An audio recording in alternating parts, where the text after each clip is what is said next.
1982-83 সালে বাংলাদেশ অংশে তিস্তার পানি ছিল প্রতি সেকেন্ডে 4670 কিউসেক।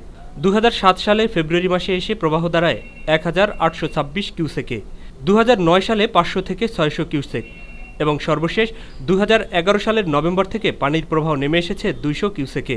ফলে দেশের বৃহত্তর তিস্তা ব্যারেজ প্রকল্প অকার্যকর হয়ে পড়েছে।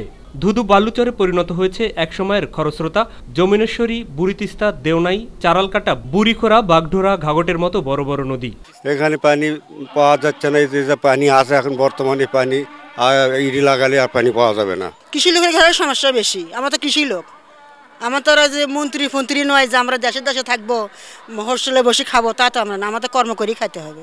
1983 সালে ভারত এবং বাংলাদেশের চুক্তি অনুযায়ী শুষ্ক মৌসুমে তিস্তার পানির 39 ভাগ ভারত, 36 ভাগ বাংলাদেশ এবং বাকি 25 ভাগ পানি স্বাভাবিক প্রবাহ থাকার কথা। কিন্তু সে চুক্তির বাস্তবায়ন না করায় পার্শ্ববর্তী এ দেশটির আন্তরিকতা নিয়ে প্রশ্ন দেখা দিয়েছে। ভারত পানি দিতেছে না, এখন আমরা কৃষক লোক মারা যাব।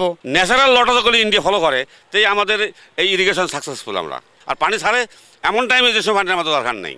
ভারত একতরফা তিস্তার পানি প্রত্যাহার করে নেয় বাংলাদেশের উত্তরাঞ্চলের 35 উপজেলার 13,35,000 একর জমি সেচের অভাবে অনাবাদি হয়ে পড়েছে।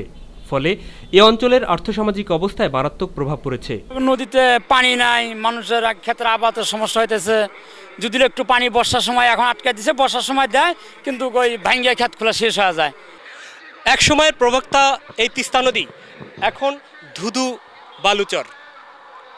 এই তিস্তা নদীর উপর নির্ভর করছে এ অঞ্চলের 35 উপজেলার সাধারণ মানুষের আর্থসামাজিক অবস্থা।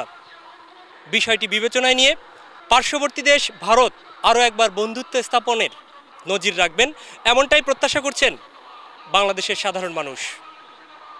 তিস্তা ব্যারেজ থেকে মাহবুব সৈকত, মাই টিভি।